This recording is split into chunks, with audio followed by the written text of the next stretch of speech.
అందరికీ నమస్కారం. ఈరోజు వృశ్చిక రాశి వారికి జరగబోయే శుభాలు మరియు అశుభాలు ఏ విధంగా ఉన్నాయో తెలుసుకోబోయే ముందు ఒక చిన్న రిక్వెస్ట్. ఈ వీడియోని ఇంకా లైక్ చేయకపోతే వెంటనే లైక్ చేయండి. ఛానల్ ని సబ్స్క్రైబ్ చేయకపోతే వెంటనే సబ్స్క్రైబ్ బటన్ క్లిక్ చేసి పక్కన ఉన్న బెల్ ఐకాన్ ని యాక్టివ్ చేసుకోండి. వీడియోని చివరి వరకు చూడండి. మీ వ్యక్తిగత సంబంధంలో కోపం విభేదాలకు కారణమవుతుంది. అవగాహనతో మీ అనుబంధాలను బలపర్చుకోండి. ప్రేమ వ్యవహారాలకు, వివాహానికి, కుటుంబ అనుమతి తీసుకోవడానికి ఇది అనుకూలమైన సమయం. మీరు మీ జీవిత భాగస్వామితో శృంగారంతో ఆనందంగా ఉంటారు. అయితే మీ ప్రేమ జీవితంలో సమస్యలు తొలగిపోతున్నట్లు కనిపిస్తుంది.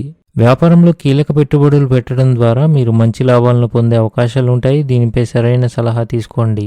ఉద్యోగస్తులు ఆకస్మికంగా విహారయాత్రలకు వెళ్లాల్సి రావచ్చు.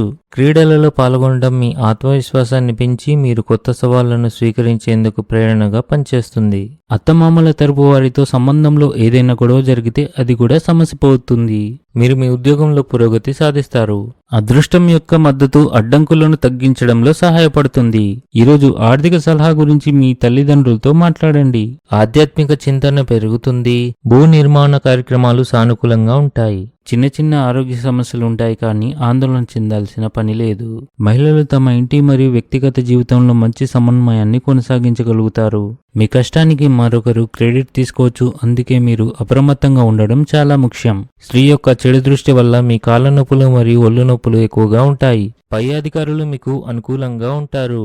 మీరు మీ జీవిత భాగస్వామితో కలిసి మంచి ఆహారాన్ని ఆనందిస్తారు. ఆఫీసులో సహోద్యోగులతో సంయమనం మెరుగ్గా ఉంటుంది. వ్యాపారులు వ్యాపారంలో ఆర్థికంగా నష్టపోవచ్చు. ఆహారం యొక్క స్వచ్ఛతను జాగ్రత్తగా చూసుకోండి. ఇంట్లోని చిన్నపిల్లలపై ప్రత్యేక శ్రద్ధ వహించండి. ఆటాడేటప్పుడు వారు గాయపడే అవకాశాలున్నాయి కాబట్టి వారిని గమనిస్తూ ఉండండి.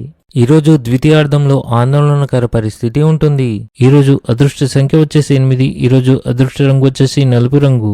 ఈ విధంగా ప్రతిరోజు మీ రాశి ఫలాలను తెలుసుకోవాలంటే ఈ వీడియోని లైక్ చేసి మీ మిత్రులందరికీ షేర్ చేయండి. ఛానల్ని తప్పకుండా సబ్స్క్రైబ్ చేయండి.